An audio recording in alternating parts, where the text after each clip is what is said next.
नमस्कार, मैं रवीश कुमार। भारत के प्रधानमंत्री मोदी चंद रोज बाद ग्लोबल लीडर के रूप में प्रोजेक्ट किए जाने लगेंगे। गोदी मीडिया बताने लग जाएगा कि सारी दुनिया में अगर कोई नेता है तो नरेंद्र मोदी हैं। किस मामले में दुनिया ने उनकी बात मानी है, उन्होंने क्या सुझाया है, बस इसका विवरण नहीं दिया जाएगा। जैसे G20 की एक बैठक बनारस में हुई, वहां विदेश मंत्री एस जयशंकर ने कह दिया और 13 जून को छप भी गया कि परिदृश्य बदला है। भारत जैसा देश और नरेंद्र मोदी जैसे प्रधानमंत्री कुछ कहते हैं तो उसे दुनिया में बहुत ध्यान से सुना जाता है। अमर उजाला ने इस हेडलाइन के साथ छापा कि दुनिया के कई देश मानते हैं कि भारत के नेतृत्व में उनका हित सुरक्षित है। अब इस लेवल के प्रधानमंत्री मोदी, जिनकी बात दुनिया ध्यान से सुन रही है, मन की बात की तरह, वो प्रधानमंत्री मोदी पूर्वी लद्दाख के गलवान को लेकर क्या बोल रहे हैं? क्या आपने ध्यान से सुना कि दुनिया के नेताओं के बीच प्रधानमंत्री मोदी गलवान का नाम लेकर कुछ बोल रहे हों और दुनिया ध्यान से सुन रही हो? आज 15 जून है। आज ही के दिन 2020 के साल में गलवान घाटी में चीन ने आक्रमण किया। क्या भारत ने इसे आधिकारिक रूप से आक्रमण का नाम भी दिया है, घुसपैठ कहा है या क्या कहा है?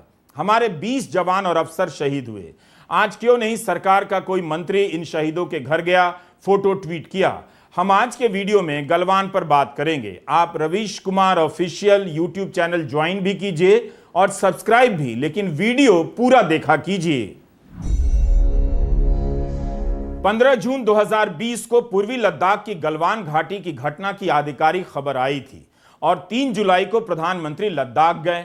मीडिया ने उसे सरप्राइज विजिट बताया। तब तो आप होश में नहीं थे, लेकिन अब जाकर उनके उस समय के भाषण को सुन लीजिए। पूरा भाषण उन्होंने पराक्रम की स्कूली स्तर की व्याख्या और जवानों के प्रणाम से खत्म कर दिया। प्रणाम करने में बुराई नहीं है, लेकिन ऐसे वक्त में 10वीं क्लास के ललित निबंध की तरह भाषण देना भी सही नहीं। प्रधानमंत्री जवानों, उनकी माताओं को प्रणाम करने लग गए। प्रणाम की जगह इतनी बार चीन का नाम अगर ले लेते तो देश याद रखता कि प्रधानमंत्री ने कम से कम चीन का नाम लिया, उसकी बदमाशियों को दुनिया के सामने और देश के सामने उजागर किया। पूर्वी लद्दाख का भाषण भी राजनीतिक चतुराई से भरा हुआ था। चीन के अलावा सब था, चीन ही नहीं था।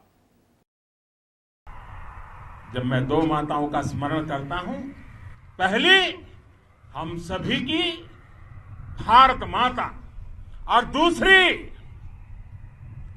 वे वीर माताएं,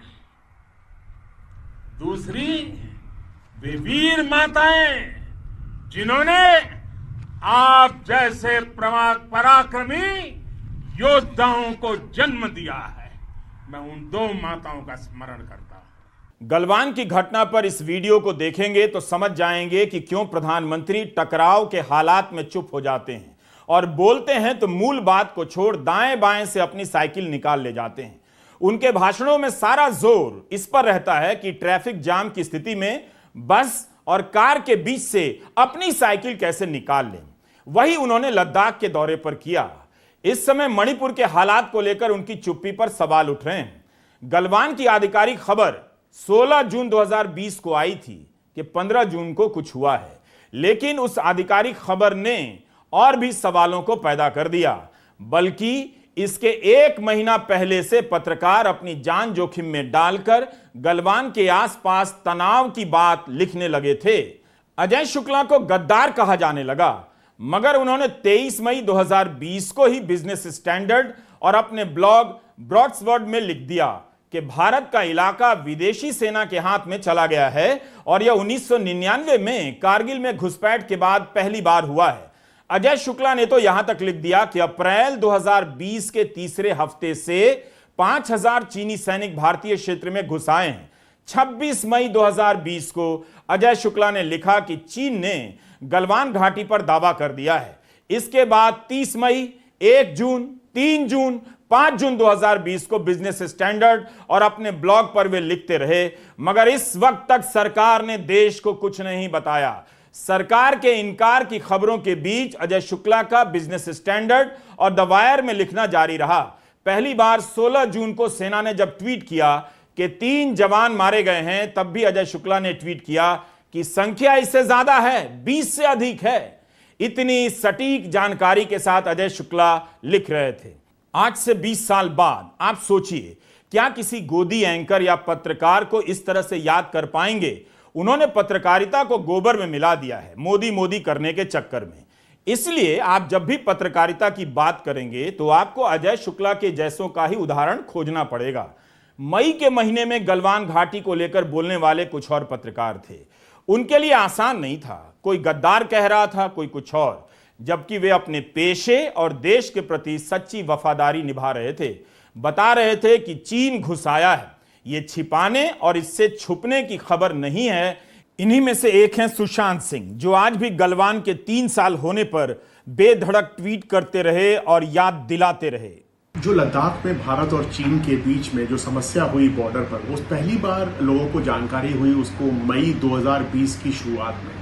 और जब ये खबरें बाहर आनी शुरू हुई कि लद्दाख में, चाहे वो गलवान में हो, चाहे वो पैंगोंग सो लेक के ऊपर हो, भारत और चीनी सैनिक आपस में लड़ रहे हैं, एक दूसरे की मार पिटाई कर रहे हैं, लोग घायल हो रहे हैं, तो काफ़ी लोगों ने ये कहने की कोशिश की, काफ़ी पत्रकारों ने, काफ़ी कमेंटेटर्स ने, काफ़ी जो सरकार के साथ लोग हैं, उन्होंने ये कहने की कोशिश की कि या तो ऐसा कुछ हुआ ही नहीं है, या अगर हुआ भी है तो वो बहुत ही मामूली बात है, इस पर ध्यान नहीं दिया जाना चाहिए।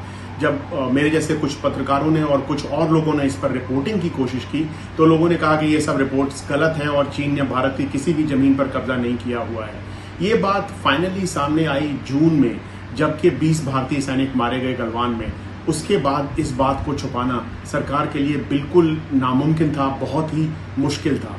पर उससे पहले जो हुआ, जो कुछ पत्रकार सच्ची बात बोल रहे थे, चाहे वो अजय शुक्ला हों, चाहे वो सुहासिनी हैदर हों, चाहे वो जनरल पनाग हों अपने कॉलम्स में, उन पर बहुत बुरी तरह से हमले किए गए सरकार के समर्थकों के द्वारा। 2020 का पूरा मई गुजर गया, कहते कहते कि अप्रैल से ही चीन की सेना घुस आई है। सरकार ने यह बात देश से क्यों छुपाई, और छुपाई तो क्या कर लिया? क्या सरकार केवल इसी रणनीति पर काम कर रही थी कि खबर देश की जनता तक ना पहुंचे? अगर वो चुपचाप पर्दे के पीछे रहकर चीन को रोकने में लगी थी तो क्यों नहीं उसे वहां से पीछे धकेल पाई? राहुल गांधी ने तो 29 मई 2020 को ट्वीट किया था कि सरकार चुप है, इसलिए अटकलें बढ़ रही हैं, सरकार को वस्तु स्थिति के बारे में बताना चाहिए। राहुल पर बीजेपी ने हमला शुरू कर दिया। उस हमले का अंदाज बीजेपी के प्रचार के अनुरूप ही था कि राहुल तो पप्पू हैं, उन्हें क्या पता। कुल मिलाकर सरकार सीमा पर बढ़ते तनाव की खबरों से अनजान नजर आती रही, मगर राहुल गांधी एक बार फिर से इस मामले में सही साबित हुए और लगातार ट्वीट करते रहे। 3 जून 2020 को टाइम्स ऑफ इंडिया की खबर का लिंक ट्वीट कर देते हैं कि क्या भारत की सीमा में चीन के जवान घुस आए हैं। 5 जून 2020 को राहुल तीसरी बार ट्वीट करते हैं कि सभी देशभक्त लेफ्टिनेंट पनाग का लेख पढ़ लें। 9 जून 2020 को राहुल गांधी फिर से रिस्क लेते हैं और कहते हैं कि क्या रक्षा मंत्री बताएंगे कि लद्दाख में चीन ने कब्जा किया है। और 10 जून को राहुल गांधी देश की गोबर एंड गोदी मीडिया पर हमला बोलते हैं और अजय शुक्ला के ट्वीट को रीट्वीट करते हैं कि मीडिया डरा हुआ है लेकिन सत्य छिपाया जा रहा है। मगर यह हमारी सेना के अफसरों और जवानों की रगों में सच्चाई दौड़ती है, उन्हें पता है कि क्या हो रहा है। बीजेपी की एक ही लाइन थी। कानून मंत्री रविशंकर प्रसाद राहुल गांधी को सिखा रहे थे कि क्या बोलना है। उस वक्त वे कानून मंत्री थे, कब बोलना है यह सिखा रहे थे। संबित पात्रा का ट्वीट आया कि राहुल ने सेना का अपमान कर दिया है। संबित सेना के पूर्व अफसरों का पत्र ट्वीट करने लग गए जिन्होंने राहुल गांधी की आलोचना कर दी। ये वो अफसर हैं जो सेना के अपमान का राग सरकार को बचाने के लिए ही अलापते हैं, तभी ये सामने आते हैं। जबकि इनसे अलग लेफ्टिनेंट जनरल पनाग के लेख से साफ था कि गलवान में जो हो रहा है राहुल का सवाल सही लगता है। तो इस तरह हमारे आज के इस लंबे वीडियो में आप देखते चलिए कि गलवान में क्या और कैसे हो रहा था। उस वक्त कोई इस टाइप के बयान भी नहीं दे रहा था और ना आज देता है कि चीन को घुसकर मारेंगे या कड़ी कार्रवाई करेंगे।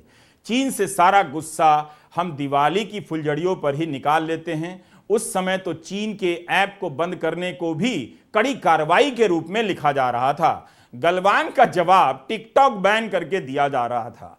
अब तो चीन के साथ व्यापार काफी बढ़ गया है, इस पर बात करो। इस व्यापार में चीन का ही पलड़ा भारी है और भारत को घाटा है।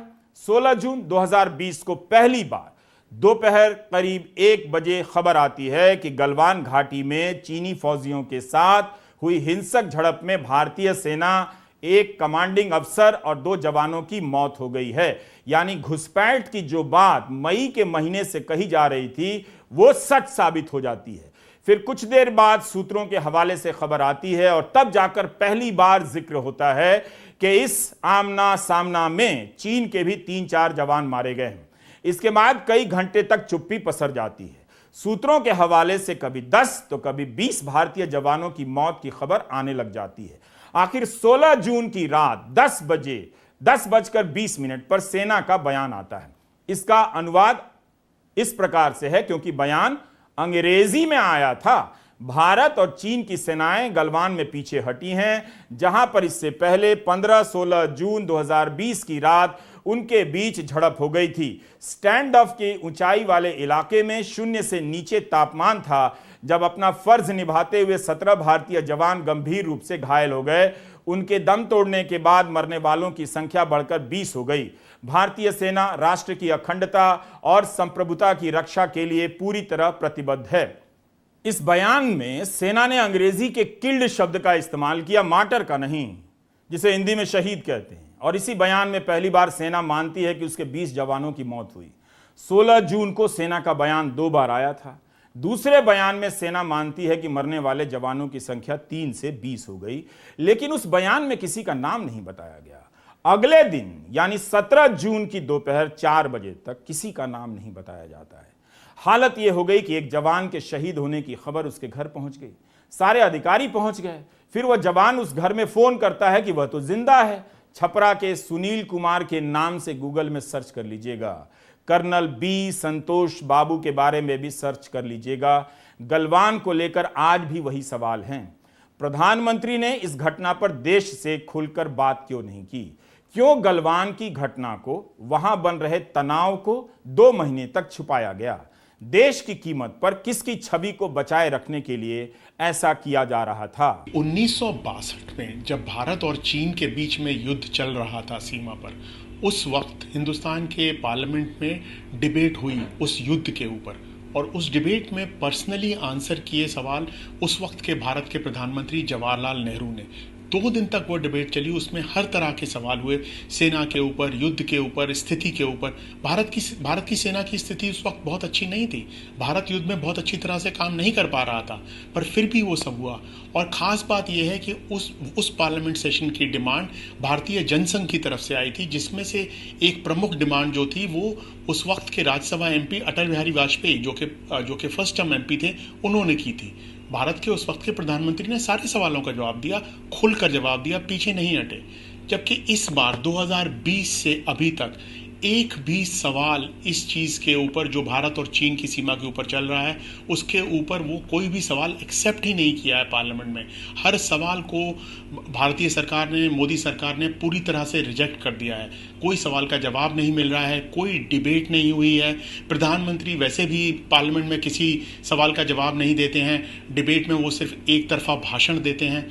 यहाँ तक कि जो पार्लियामेंट्री स्टैंडिंग कमेटी है, जिसमें के सवाल डिस्कस होते हैं इन कैमरा, जो कि पब्लिक में नहीं होती है, उस पार्लियामेंट्री स्टैंडिंग कमेटी के अंदर भी गलवान या लद्दाख या चीन भारत से जुड़े मुद्दों पर पिछले 3 साल के दौरान कोई भी चर्चा नहीं हुई है। गलवान की घटना 15 जून को हुई। उसके 36 घंटे बाद रक्षा मंत्री राजनाथ सिंह का ट्वीट आता है कि देश की रक्षा में जवान कुर्बान हुए हैं। किस देश से लड़ते हुए कुर्बान हुए थे? हमारे देश के रक्षा मंत्री ने भी उस देश का नाम नहीं लिया। देश जान ही नहीं सका कि हमारे जवानों ने किससे मुकाबला किया। बस यही जाना कि शहीद हुए हैं, कुर्बान हुए हैं। 17 जून की दोपहर 3 बजे के बाद प्रधानमंत्री नरेंद्र मोदी कोरोना पर मुख्यमंत्रियों के साथ बैठक कर रहे थे। इस बैठक में पहली बार वे गलवान की जानकारी देते हैं और जवानों को नमन करते हैं, मगर चीन का नाम तक नहीं लेते। बैठक रद्द नहीं की जाती, बल्कि सामान्य तरीके से चलती रहती है। जबकि इस वक्त तक खबर आ गई थी कि सेना का एक अफसर और 2 जवान शहीद हो गए हैं। आज हमारे पास ये कैपेबिलिटी है कि कोई भी हमारी 1 इंच जमीन की तरफ आंख उठाकर भी नहीं देख सकता। प्रधानमंत्री 2 दिन बाद 19 जून की शाम 5 बजे सर्वदलीय बैठक बुलाते हैं। इस समय तक राहुल गांधी ने फिर से बोलना शुरू कर दिया था। इस चुप्पी के खिलाफ राहुल सवाल करने लगे थे कि सरकार का मंत्री या प्रधानमंत्री कोई कुछ क्यों नहीं बोल रहे हैं। राहुल गांधी ने तो यह भी कह दिया कि पूरा देश, हम सब आपके साथ खड़े हैं, आप बाहर आकर बोलिए, सच्चाई बताइए, डरिए मत। राहुल के इस बयान पर रविशंकर प्रसाद लेक्चर देने आ गए कि उन्हें बोलने की समझ होनी चाहिए कि कब और क्या बोलना है। आप कहां? 2 दिन पहले हिंदुस्तान के 20 सैनिक शहीद हुए, उनको उनके परिवारों से छीना गया। चाइना ने हिंदुस्तान की जमीन छीनी है, हमारी जमीन हड़पी है। प्रधानमंत्री जी, आप चुप क्यों हैं? आप कहां छुप गए हैं? आप बाहर आइए। पूरा देश, हम सब आपके साथ खड़े हैं, एक साथ खड़ा हुआ है आपके साथ देश। बाहर आइए, देश को सच्चाई बताइए, डरिए मत। क्या आज बीजेपी ने इस घटना पर, हमारे जवानों की बहादुरी पर कोई प्रेस कॉन्फ्रेंस की? किसी मंत्री ने ट्वीट किया? बताइए। एक मंत्री का बयान है, आप सुन लेंगे और इसे याद रखेंगे तो सारे सवालों के जवाब मिल जाएंगे कि क्यों 2 महीने तक सरकार और गोदी मीडिया चुप हो गया था। इसी साल यानी 21 फरवरी 2023 को एएनआई की स्मिता प्रकाश से विदेश मंत्री एस जयशंकर ने कहा कि चीन बड़ी अर्थव्यवस्था है, मुझे क्या करना चाहिए? एक छोटी अर्थव्यवस्था के रूप में क्या मैं बड़ी अर्थव्यवस्था से युद्ध मोल ले लूं? यह प्रतिक्रिया या जवाब का सवाल नहीं है, यह तो कॉमन सेंस का सवाल है। वाह विदेश मंत्री जी, जब विदेश मंत्री की यही सोच है तो फिर क्या पूछना कि सरकार चुप क्यों है। कोई भी खुददार देश अपनी कमजोरी को इस तरह से स्वीकार नहीं करता है। जयशंकर का यह बयान काफी था कि प्रधानमंत्री इसी बात पर उनका इस्तीफा ले लेते और कैबिनेट से बाहर कर देते। विपक्ष को भी बोलने का मौका मिल गया कि जयशंकर ने भारतीय सेना का अपमान किया है और प्रधानमंत्री मोदी की 56 इंच वाली मर्दाना पॉलिटिक्स का भी सत्यानाश कर दिया है। जब भी जयशंकर इस तरह पूजे जाते हैं जैसे भारत को बहुत भाग्य से ऐसा विदेश मंत्री मिला है, आप छोटी अर्थव्यवस्था बनाम बड़ी अर्थव्यवस्था वाले उनके इस बयान को अपने सामने रख लीजिएगा। जयशंकर ने वैसे चीन की विस्तारवादी नीतियों को लेकर बयान दिए हैं, यह कहना पड़ेगा, मगर वो काफी नहीं है। 2020 के साल में चीन गलवान की घाटी पर दावा करने लगा था, भारतीय सेना पर आरोप लगाने लगा था। मुमकिन है चीन ने भारत को धोखा दिया हो, लेकिन मोदी सरकार ने उस धोखे को कभी खुलकर आक्रामक तरीके से जनता के बीच नहीं रखा, बल्कि 15 जून 2020 को गलवान घाटी में झड़प होती है। उसके पहले 10 जून तक भारत का विदेश मंत्रालय कहता रहा कि चीन से बातचीत हो रही है, सकारात्मक माहौल में बातचीत हुई है, दोनों पक्ष तनाव को हल्का करने के लिए कदम उठा रहे हैं। इसके 6 दिन के भीतर तनाव और झड़प की खबर आ गई। बहुत सारी बातें हम एक वीडियो में नहीं बता सकते हैं, लेकिन अगर आपको चीन के बरक्स मोदी सरकार को समझना हो तो इस घटना से जुड़ी खबरों को निकालकर पढ़ लीजिए। कम से कम टेलीग्राफ में 13 जून 2020 को छपी संकर्षण ठाकुर की यह खबर पढ़ लीजिए। ध्यान रखिएगा, 15 जून से पहले की यह खबरें हैं। संकर्षण ने विस्तार से लिखा है कि टेलीग्राफ को सूत्रों ने बताया है कि किस तरह से खुफिया विभाग ने 19 अप्रैल 2020 को ही चेतावनी जारी कर दी थी। 8 मई को राष्ट्रीय सुरक्षा सलाहकार डोवाल ने चीन के राष्ट्रीय सुरक्षा सलाहकार से बात की और यथास्थिति बनाए रखने की बात हुई। इसके 10 दिन बाद और खुफिया विभाग की जानकारी के 1 महीने बाद प्रधानमंत्री कार्यालय के स्टडी ग्रुप की इस मसले पर बैठक हुई थी। भारत नहीं मान रहा था कि चीन भारतीय इलाके में 8 किलोमीटर अंदर आ गया है और इस खबर के छपने के कुछ दिनों बाद 15 जून 2020 को झड़प की खबर आ जाती है।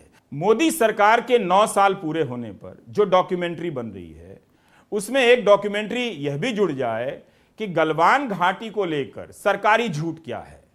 पत्रकार सुशांत सिंह ने उस वक्त इंडियन एक्सप्रेस में लिखा था कि चीन के साथ 2017 में भी भयंकर तनाव हुआ जब डोकलाम के पठारों पर चीन सड़क बनाने लग गया। वो तनाव भी किसी युद्ध के हालात से कम नहीं था। इसके बाद भारत और चीन के बीच कई दौर की बातचीत हुई है। बहुत सारी खबरें आई हैं कई छोर से कि चीन ने सीमा क्षेत्र में क्या क्या किया है, भारत को किस तरह से चिढ़ाने की कोशिश की है। चीन हमारी सीमा में है या नहीं, यथास्थिति बहाल हुई है या नहीं, हम नहीं जानते। 18 दौर की बातचीत तो दोनों देशों की सेनाओं के बीच हो चुकी है। Working mechanism for consultation and coordination of India China border affairs WMCC की 27 बैठकें हो चुकी हैं। इन बैठकों का क्या नतीजा निकला है हम नहीं जानते। पत्रकार सुशांत सिंह यही सवाल पूछ रहे हैं कि चीन हमारी सीमा में है या नहीं। यथास्थिति यानी 15 जून के पहले जो यथास्थिति थी वो बहाल हुई है या नहीं।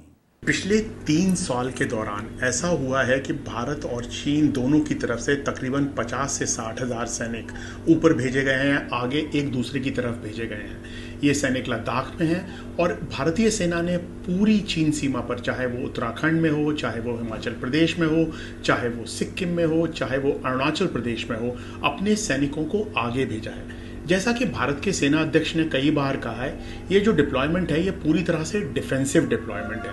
इस डिप्लॉयमेंट का अर्थ ये है कि भारत नहीं चाहता कि चीन आकर और हमारी जमीन पर कब्जा करे या उसको रोके। उसके अलावा भारत और चीन के बीच 18 राउंड्स की बातचीत हुई है। इन 18 राउंड्स की बातचीत के बावजूद भारत अभी भी 65 में से 26 पेट्रोलिंग पॉइंट लद्दाख में जो हैं वहां पर नहीं जा पा रहा है। इसके 2 कारण हैं। एक तो डेप्सांग और डेमचौक, इन 2 जगह पर कोई भी डिसएंगेजमेंट नहीं हुई है। चीन की फौज आगे आ गई थी और उन्होंने आगे आने के बाद भारतीय सेना की पेट्रोल्स को पूरी तरह से ब्लॉक किया हुआ है। इन पेट्रोल्स को ब्लॉक करने की वजह से भारत डेप्सांग और डेमचौक में नहीं जा पा रहा है। चीन ने इस मुद्दे पर ढंग से बात करने से भी मना कर दिया है और जो दोनों तरफ के सैनिक हैं वो एक दूसरे के सामने डटे हुए हैं। कुछ और जगह पर जैसे गलवान है, जैसे पेंगोंग सो लेक है, जैसे कैलाश रेंज है, जैसे PP-15 है, गोगरा हॉट स्प्रिंग है, इन जगह पर डिसएंगेजमेंट हुआ है। आज कुछ भाजपा नेताओं की तरफ से भी गलवान के सिपाहियों के लिए श्रद्धांजलि के संदेश आए हैं। रक्षा मंत्री राजनाथ सिंह ने ट्वीट किया है कि गलवान वादी में बलिदान देने वाले बहादुर सिपाहियों को हम श्रद्धांजलि अर्पित करते हैं। उनका साहस, बहादुरी और बलिदान आने वाली पीढ़ियों को प्रेरित करेगा। प्रधानमंत्री मोदी, गृहमंत्री अमित शाह, बीजेपी अध्यक्ष JP नड्डा और बीजेपी नेता रविशंकर प्रसाद के ट्विटर हैंडल पर कोई ट्वीट नहीं मिला। यूक्रेन युद्ध से जो छात्र बचाकर लाए गए, उनकी पढ़ाई, डिग्री की केंद्र सरकार ने कितनी चिंता की आप जानते हैं। उनके मां बाप को रामलीला मैदान में आकर प्रदर्शन करना पड़ा। उनका जीवन अधर में लटका हुआ है, मगर उनके नाम पर आज भी प्रोपेगेंडा चल रहा है। ऑपरेशन गंगा के नाम पर हिस्ट्री TV 18 ने एक डॉक्यूमेंट्री तक बना दी है जिसमें प्रधानमंत्री से लेकर विदेश मंत्री की बाइट है। इससे ज्यादा बहादुरी के किस्से तो भारतीय सेना के हैं। मोदी सरकार को उन जवानों के जीवन पर डॉक्यूमेंट्री बनवानी चाहिए जिन्होंने गलवान में चीन का मुकाबला किया, और इस पर प्रधानमंत्री को बोलना चाहिए चीन का नाम लेकर। ऑपरेशन गंगा में कौन सी बड़ी बात थी, आप भी बताइए। सरकार के मंत्री, बीजेपी के नेता झूठ बोलते रहे कि मोदी ने युद्ध रुकवा दिया, जबकि विदेश मंत्रालय के प्रवक्ता इसका खंडन करते रहे। तो वही मोदी सरकार गलवान से चीन को क्यों नहीं हटवा देती है? यूक्रेन युद्ध के समय चीन, ब्रिटेन, अमेरिका और कई देशों ने वहां से अपने नागरिकों को निकलवाया। मुझे नहीं लगता कि वहां इसे लेकर इतना बड़ा प्रोपेगेंडा हुआ कि उनकी सरकार ने पुतिन को फोन करके युद्ध रुकवा दिया, अपने नागरिकों को बचा लिया। 2024 के चुनाव आते आते इस देश में 2 ही बातें अब होंगी, मंदिर की और समान आचार संहिता की। आप देखेंगे कि आपको इन 2 मुद्दों के सहारे किस तरह से भटकाया जाएगा। जितनी चर्चा इस पर होगी उतनी चर्चा गलवान पर नहीं होगी। गलवान घाटी हमारी है, कम से कम बीजेपी के नेता यही नारा लगाते हुए गलवान घाटी की तरफ मार्च कर जाएं तो पता चले कि उनकी प्राथमिकता में यह मुद्दा ऊपर है। रविशंकर प्रसाद के नेतृत्व में ही बीजेपी मार्च निकाल ले। बीजेपी फिलहाल इतना ही कर दे कि जो 6,500 करोड़पति, भारतीय करोड़पति इस साल भारत छोड़कर जाने की तैयारी में हैं, उन्हें मोदी राज के भारत के भ्रमण पर ले जाएं और समझाएं कि वे भारत छोड़कर ना जाएं। भारत विश्वगुरु बन गया है। इन्हीं सब बोगस बातों में यह देश 10 साल से उलझा हुआ है। अमीर लोग अपना सामान पैक करने लगे हैं। नमस्कार, मैं रवीश कुमार।